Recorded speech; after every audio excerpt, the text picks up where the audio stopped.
বিসমিল্লাহির রহমানির রহিম। আজকের এই অনুষ্ঠানের সম্মানিত সভাপতি, অনুষ্ঠানে উপস্থিত সকল উপস্থিতিবৃন্দ এবং তরুণ এন্টারপ্রেনার বা স্টার্ট আপের উদ্যোক্তাবৃন্দ, আসসালামু আলাইকুম। আমি একটু আগে ওখানে বসে চিন্তা করছিলাম যে আচ্ছা বলবোটা কি, যদিও আমার কাছে অনেকগুলো কথা লেখা আছে এখানে। আমি চিন্তা করছিলাম বলবোটা কি, এই জন্য চিন্তা করছিলাম যে আমার আগে যারা বক্তব্য রাখলেন এবং আমার যে এক্সামটা কিছুক্ষণ আগে হয়ে গেল, আমার মনে হয় মোটামুটিভাবে সেখানে বক্তব্যের সব কিছুই চলে এসছে। জি, ভালো নাম্বারে পেয়েছি, থ্যাংক ইউ সো মাচ। তো এখন আসলে বলার বোধহয় খুব বেশি কিছু নেই, বলি যা বলার সেটা বলা হয়ে গেছে, এখন বোধহয় কাজ করার সময়।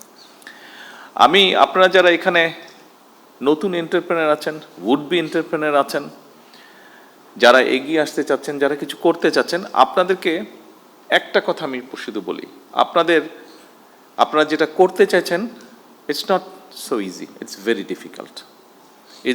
ডিফিকাল্ট, কিন্তু আপনি পারবেন যদি আপনার ইচ্ছা থাকে।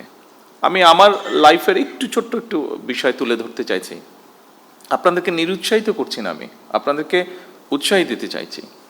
দেখুন, আমার লাইফে আমি ব্যবসা বাণিজ্য করেছি, যতটুকু ডিসেন্টভাবে বেঁচে থাকার জন্য প্রয়োজন আমি ব্যবসা বাণিজ্য করেছি। কারণ আমার লাইফে ব্যবসা বাণিজ্য শুরু করতে না করতেই আমি রাজনীতির সাথে জড়িয়ে যাই।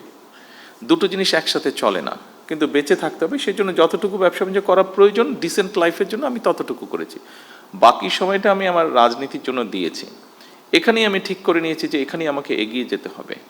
কিন্তু এই এগিয়ে যেতে গিয়ে একটা মানুষকে অনেক কিছুর ভিতর দিয়ে যেতে হয়। আমি গিয়েছি মানসিক নির্যাতন, আমি গিয়েছি শারীরিক নির্যাতন, বিভিন্ন রকম হিউমিলিয়েশন, বিভিন্ন রকম ফিজিক্যাল টর্চার, বিভিন্ন রকম যন্ত্রণার মধ্যে দিয়ে আমি গিয়েছি।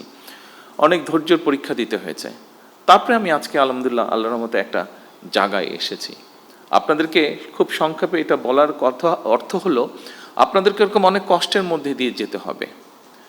তবে আপনাদেরকে এতটুকু বলতে পারি, এই মুহূর্তে আমার সরকারের অবস্থান থেকে আমি বলতে পারি, আমরা আছি আপনাদের সাথে, আপনাদেরকে হেল্প করার জন্য, আপনাদেরকে পথ দেখানোর জন্য, আপনাদের পাশে দাঁড়ানোর জন্য আমরা আছি।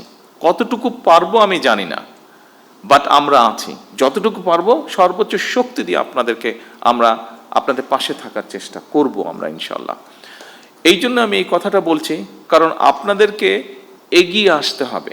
আপনারা আজকে যারা এন্টারপ্রেনার হবেন, যারা হতে চাইছেন, যারা হয়ে গিয়েছেন, কাজ শুরু করেছেন, এখানে বেশ কয়েকজনকে আমরা দেখেছি যারা বেশ কিছু দূর এগিয়ে গিয়েছেন, এবং এগিয়ে গিয়ে যারা মানুষ, সমাজ, সামগ্রিকভাবে দেশের উপকার করছেন। আপনাদেরকে প্রয়োজন, আপনার জন্য আপনার প্রয়োজন না, আপনাকে প্রয়োজন লক্ষ কোটি মানুষের জন্য প্রয়োজন, আপনাকে প্রয়োজন এই দেশের জন্য প্রয়োজন।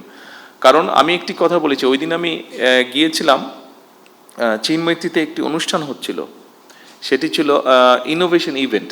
আমরা ছোটবেলায় সায়েন্স ফেয়ার বলতে যা বুঝিয়েছি, অনেকটা ওরকম। বিভিন্ন বাচ্চারা, স্কুলের বাচ্চারা বিভিন্ন সারা দেশ থেকে এসছে, তারা ওখানে বিভিন্ন রকম তাদের প্রজেক্ট তারা নিয়ে এসেছে। কিছুদিন আগে আরেকটা অনুষ্ঠানে গিয়েছিলাম, সেখানে প্রায় সারা বাংলাদেশের প্রাইমারি স্কুলের 22 লক্ষ বাচ্চা পার্টিসিপেট করেছিল। প্রাইমারি স্কুলের বাচ্চা, ক্লাস 2, 3 থেকে 5 পর্যন্ত বিভিন্ন স্পোর্টসে। ওদের ফুটবল ম্যাচটা আমি দেখতে গিয়েছিলাম। এই দুটো ইভেন্ট, বিশেষ করে এই দুটো ইভেন্ট দেখার পরে আমি অ্যাকচুয়ালি, যেহেতু আমি রাজনীতি করি, মাঝে মাঝে হয়তো হতাশ হয়ে যেতাম, বা মাঝে মাঝে এখনও মাঝে মাঝে কিছুটা অনেক ক্ষেত্রে বেশি হতাশ লাগে। কিন্তু এই বাচ্চাগুলোকে দেখার পরে নিজেকে খুব কনফিডেন্ট মনে হয়েছে। এই জন্য কনফিডেন্ট মনে হয়েছে।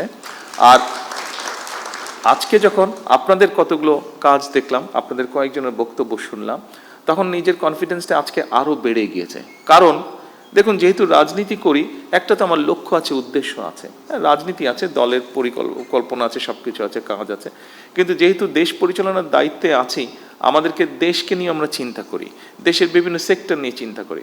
আজকে যখন আপনাদেরকে দেখলাম, এবং ওই দিন ওই দুটো ইভেন্টে ওই বাচ্চাগুলোকে দেখেছি, আজকে আমার কাছে মনে হচ্ছে এই যে আমরা রাত দিন পরিশ্রম করছি, চেষ্টা করছি একটু চেঞ্জ করার জন্য, আমার মনে হলো যে হ্যাঁ, আমরা কিছু সংখ্যক মানুষের হাতে দিয়ে যেতে পারবো, যারা আমরা যেখানে ছেড়ে যাব সেখান থেকে তারা দেশটাকে এগিয়ে নিয়ে যেতে পারবে। এই যে দেশটাকে আপনারা এগিয়ে নিয়ে যেতে পারবেন, আপনাদের কাছে এই প্রত্যাশাটা, এই দৃঢ় আশাটা, এই বিশ্বাসটা রেখে আমার বক্তব্য আমি শেষ করছি। আপনাদের সাফল্য কামনা করে, আপনারা যারা যারা এগিয়ে আসছেন প্রত্যেকের সাফল্য কামনা করে, আবারও আমি বলছি, আমরা আছি আপনাদের সাথে। কতটুকু পারবো জানি না, আমাদের সর্বোচ্চ দিয়ে আমরা চেষ্টা করব আপনাদের পাশে থাকার জন্য। সকলকে আন্তরিক ধন্যবাদ। আল্লাহ হাফেজ।